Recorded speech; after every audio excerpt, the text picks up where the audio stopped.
Itlog ng dinosaur kung tawagin ang asin na ito. Ito ang pinakalumang asin sa buong mundo na sa loob ng mahigit 50 dekada hanggang sa kasalukuyan ay patuloy pa ring binubuhay ng iilang pamilya sa Barangay Santa Filomena, sakop sa munisipalidad ng Alburquerque sa isla ng Bohol, na matatagpuan dito lamang sa bansang Pilipinas. Kung ang asin kahit kailan hindi mawawalan at hindi mabubura ang kaniyang natural na lasa, ang pinakaluma at pinakanatatanging asin sa buong mundo na meron sa probinsya ng Bohol sa bansang Pilipinas ay nanganganib ng mabura.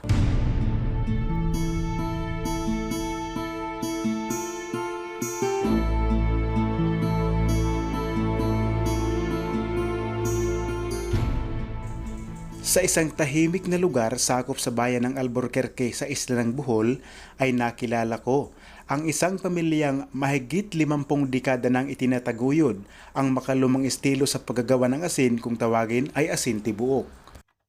Sa 1967-68, diyan ko nag-umpisa sa pagtuto sa pagluto ng asin. Tulong-tulong ko sa king lolo sa paggawa sa asin, paghakot ng mga kahoy, lahat ng material. Tulungan ko ang king lolo. Hanggang namana ko itong trabaho sa pagluto ng asin tibuok.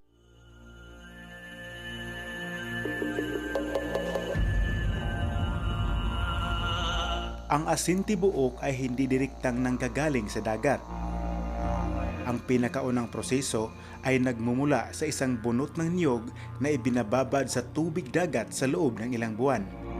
Kaya ang paggawaan ng asin ng pamilyang ito ay malapit sa baybayin kung saan naroon ang dagat. Natuto ko magluto ng gumawa ng asin tibuok mga 10 taon. Natutunan ko ito sa papa ko dahil lagi akong tumutulong sa pagluto dito. Ng asin pag walang pasok, nandito kami magawa sa mga gawain dito sa ng asin tibuok, pagproseso.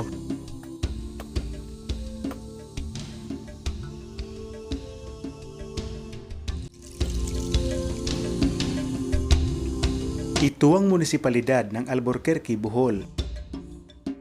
Sa isang tahimik na barangay ng Santa Filomena kung saan doon ay naabutan ko ang isang pamilyang gumagawa ng asin tibuok. Isa ang bunot sa pinakamahalagang bagay sa paggawa ng asin tibuok. Ibinababad ang mga ito sa 3 hanggang 6 na buwan at kapag lumubog na sa ilalim ng dagat ang mga bunot, ibig sabihin na-absorb na ang maalat na dagat at panahon na para i-harvest. Sa paggawaan na ito ay nakilala ko si Kuya Raymond Baluarte. Sa araw na ito, kaniyang susunugin ang mga bunot nang sa gayon ito ay maging abo.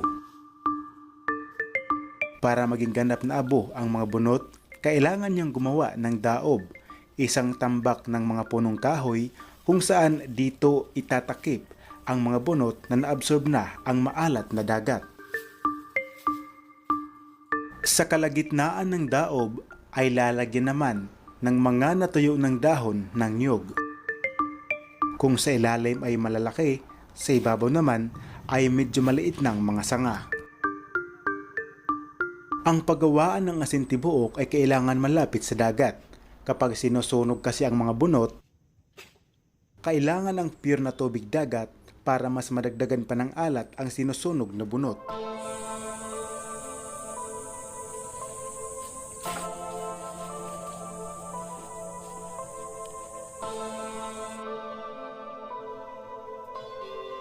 Makalipas ang mahigit 4 na oras ay nabuo na ang daob. Panahon na para takpan naman ang mga ito ng mga bunot na ibinabad sa dagat sa loob ng mahigit 6 na buwan.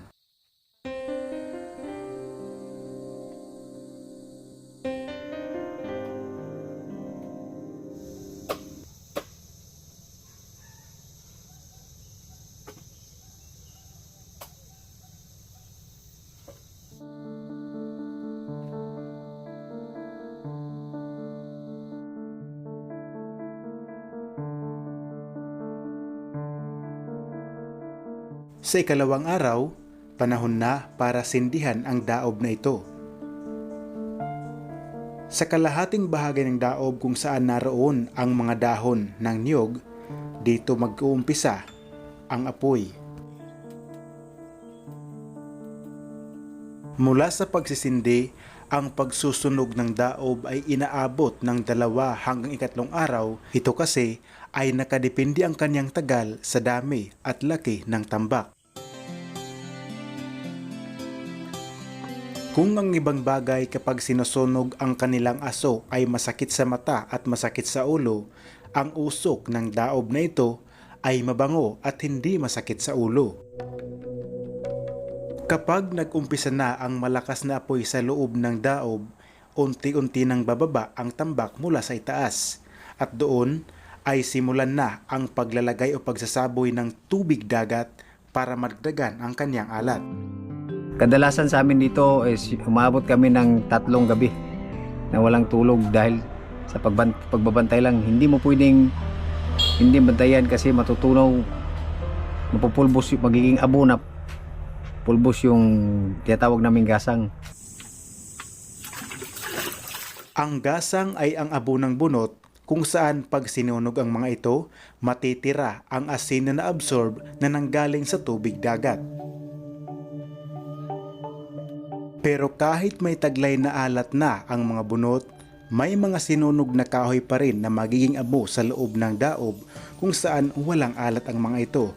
Kaya ito ang dahilan kung bakit nilalagyan ng tubig dagat para mas maging maalat pa ang gasang.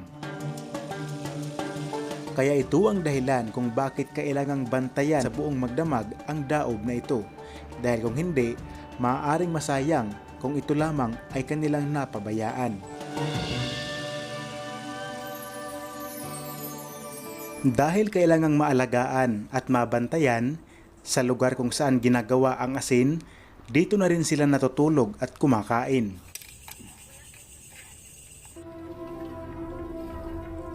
Pagsapit ng umaga, ang halos ika-80% sa daob ay naging abo na. Ngunit sa araw na ito ay hindi pa matatapos ang pagsusunog. Nasa ilalim kasi ang malalaking katawan na pinutol na kahoy kung saan ang mga ito ay hindi madaling matupok para tuluyan ng maging abo.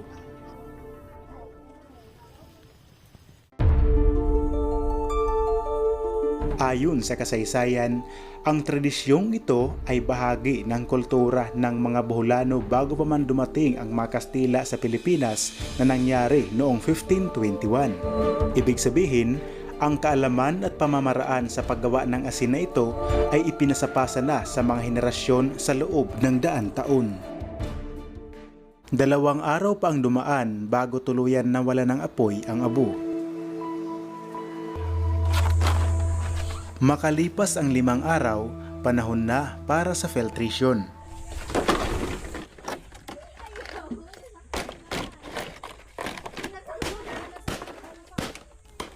Para gawin ang filtration, gumagamit sila ng sapin o malalapad na dahon ng abaniko na inilalagay sa loob ng sagsag nang sa gayon doon din ilalagay ang gasang o mga abo na may mga asin at lalagyan ng tabag o second class na asin na nanggaling na din sa filtration. Para mas malinaw at malinis ang tubig na papatak, kailangang bayuhin ang mga abo sa ilalim na bahagi ng sagsag.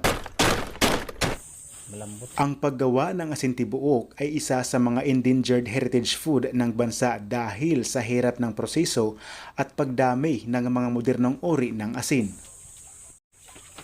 Ayon sa kwento, ang paggawa nito ay lalong naapektuhan ng asin law noong 1995 na nagpalit sa lahat ng asin na maging iodized. Gayunpaman, patuloy pa rin itong ginagawa ng iilang pamilya sa Bohol para mapanatili ang sinaunang tradisyon.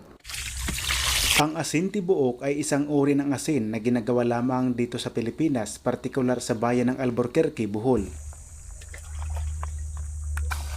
Para matunaw at makuha ang asin sa abo kung saan narito ang tinatawag nilang gasang, ang tubig na inilalagay dito ay ang nanggaling sa filtration o second class, isang pumapatak na tubig galing sa abo na hindi gaano maalat, kung tawagin sa kanila ay tabag. Ang first class o pinakamaalat na nanggaling sa filtration na unang patak ay tinatawag na tasik, Habang ang tabag o second class na hindi na pinakamaalat para malaman, nilalagyan ito ng isang maliit na piraso ng sanga kapag hindi na lumutang, hindi na maalat. Tabag. At ito ang kanilang iniimbak sa malaking drum gamit para tunawin ang mga nabuong asin sa mga sinunog na bunot.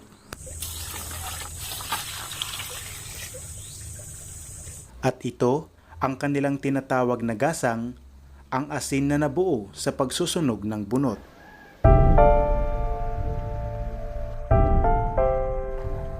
Ayon sa kasaysayan, walang ibang bansa sa buong mundo ang gumagawa ng ganitong uri ng asin dahil ang pamamaraan na ito ay matagal ng tradisyon na ipinasapasa sa mga henerasyon ng mga Boholano. Ang proseso ng paggawa nito ay napakakomplikado at tumatagal ng ilang buwan, kaya't itinuturing itong pambihirang pamana ng kultura ng Pilipinas.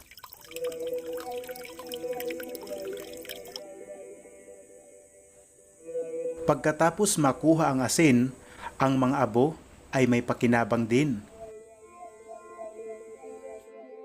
Hinahaluan ng dagat ang mga ito at inilalapat kung saan doon ay iniluluto ang asin tibuok.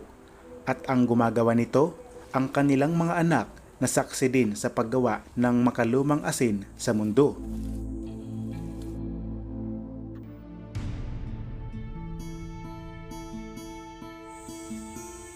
Tag-ulan ang kanilang pangunahing kalaban kung saan hindi natutuloy ang kanilang ibang trabaho. Sa araw na ito kung saan ngayong araw dapat lulutuin na ang mga asin sa loob ng palayok, hindi natuloy dahil nabasa ang kanilang mga panggatong. Kaya't sila ay naghintay sa susunod na araw pa. At ang maliliit na palayok na kanilang ginagamit para maluto ang asin ay dito lang din ginagawa sa isang barangay sa bayan ng Albor. Dahil basa pa ang panggatong, hindi natuloy ang pagluto sa araw na ito. Sa ikalawang araw ay tuluyan silang pinagbigyan ng panahon. Malakas ang sikat ng araw at tuyo na ang panggatong, kaya tuloy ang paggawa ng asin. Yung asin namin sa unang panahon, hindi namin ibinta. Dali namin sa bukid, ibarter namin ng palay. Kung bunot ng niyog ang ginagamit para makagawa ng asin tibuok, bahagi din ng katawan ng niyog ang panggatong. Parang kabuhayan namin yung pagbarter sa palay sa bukid. Parang mayroon kaming makakain. Mabusisi at kailangan maraming kamay ang tumatrabaho sa pagluluto. Para mas mapadali ang kanilang trabaho, nagsusuhol sila ng ibang mga tao nang sa gayon mas mapapadali ang pagluluto ng asin. Dahil basa pa ang kanilang ibang panggatong, hindi nagsabay-sabay ang init ng apoy at hindi nagsabay-sabay ang paglalagay ng first class o tasik sa kanilang palayok.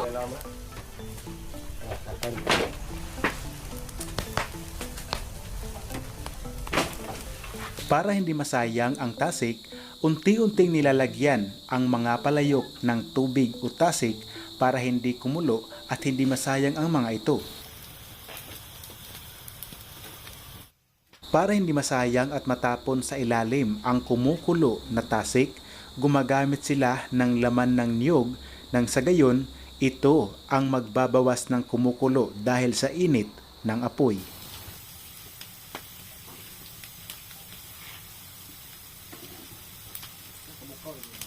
Ayon sa siyensya, kapag pinapakuluan ang tubig dagat, aalis ang tubig sa pamamagitan ng singaw at maiiwan ang mga mineral tulad ng asin.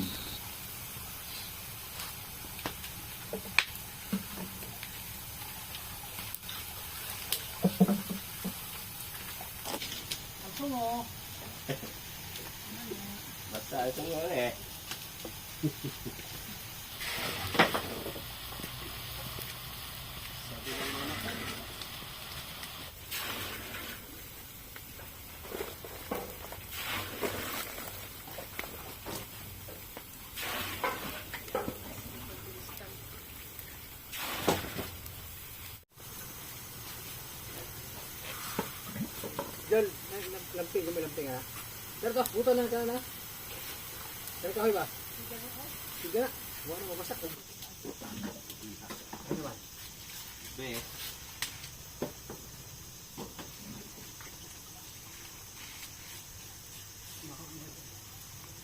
Sa pag-usbong ng modernong panahon, nagsusulputan ang modernong teknolohiya na maaaring kumuha ng bagong atensyon sa bagong binhi ng lipunan. Para mas mapanatili ang ganitong pamana at kultura sa kasaysayan ng bansang Pilipinas, sinisikap ni Tatay Mario na maisalin at maituro ang mga ito sa bagong binhi ng lipunan, partikular na sa kanyang mga apo at mga anak. Ngayong panahon nga matanda na tayo, ituro ko to sa mga anak ko, apo ko. Kahit na mag-eskwela sila, pero turuan pa rin namin sa pagluto. Kung walang klase, turuan pa namin sa pagluto dito. Paano pagluto ng asin. Parang hindi mawala itong tradisyonal nga gawain.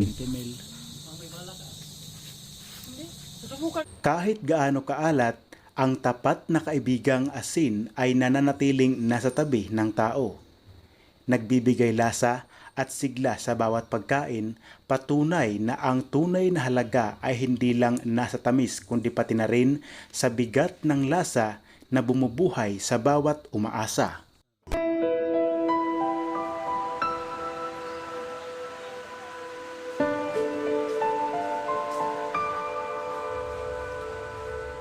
Sa ikasampung araw, tuluyan ng naapula ang mainit na apoy. Panahon na rin para linisin na at kunin na ang mga asin kung saan dito iniluluto.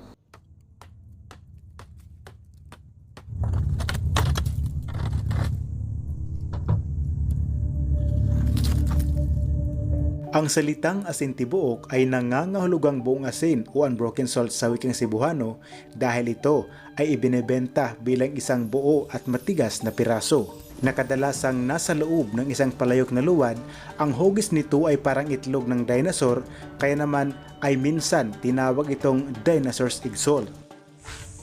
Yeah. Ako bahala dyan. Ayun. Nalapnos. Hindi katulad ng ibang pampalasa, ang asin tibuok ay hindi lang basta asin. Ito ang tapat na kaibigan at kasama ng iilang pamilya sa Barangay Santa Filomena sa bayan ng Alburquerque sa lalawigan ng Bohol. Nagsisilbi itong buhay na sandalan, nagpapasan ng tradisyon at pag-asa sa bawat henerasyon.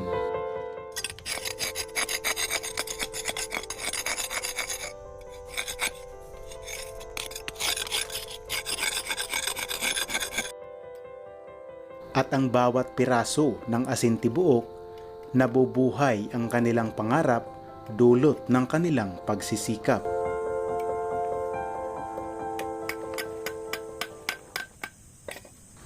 Ang asin tibuok dito sa Santa Filomena sa Albor ay mayroong pang-export at mayroon ding pang-lokal.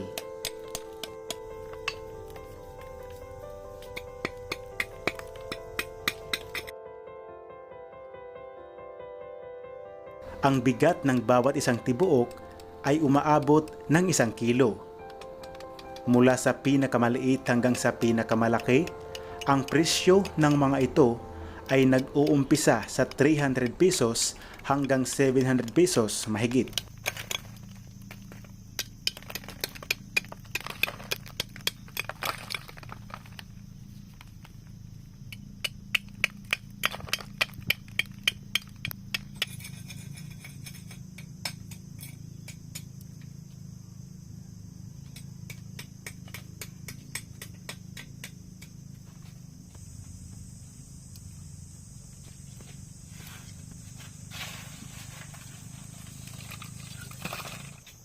Pag human na to, magasang na nga among mahuman na may daog, mo to magluto na namin magluto na namin magluto.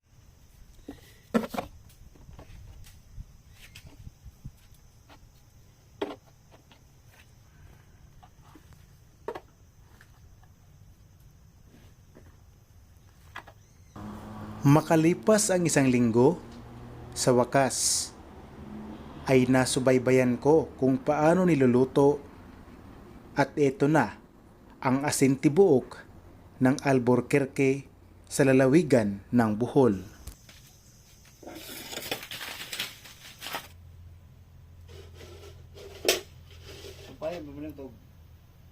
Kato pa rin na barter pa sa bukid lagi. Yeah. Ang asin.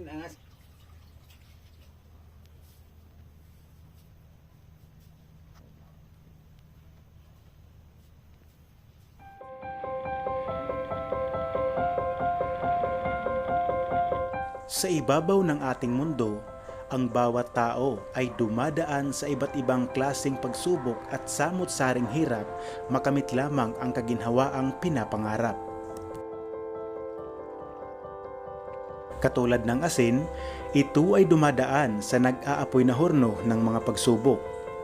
Sa kabila ng matinding init na halos sumira sa kanya, pinili pa rin niya ang manatiling matibay dahil alam niyang ang kaniyang pag-iral ay nagbibigay buhay sa mga taong umaasa at kumakapit sa kanya.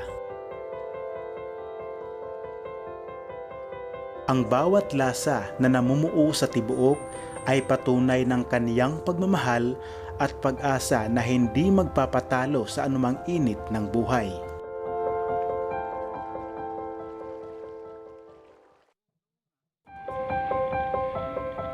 Mula dito sa Barangay Santa Filomena, sakop sa bayan ng Alburquerque sa isla ng Bohol, ako po si Antonio Cabubas at ito ang Province Life TV.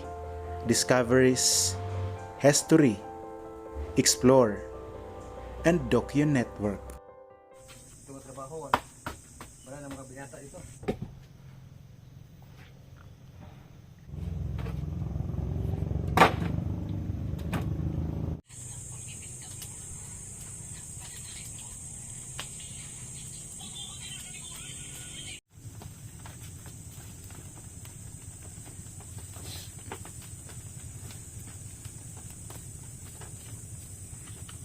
Tubig o dagat? Tubig agad.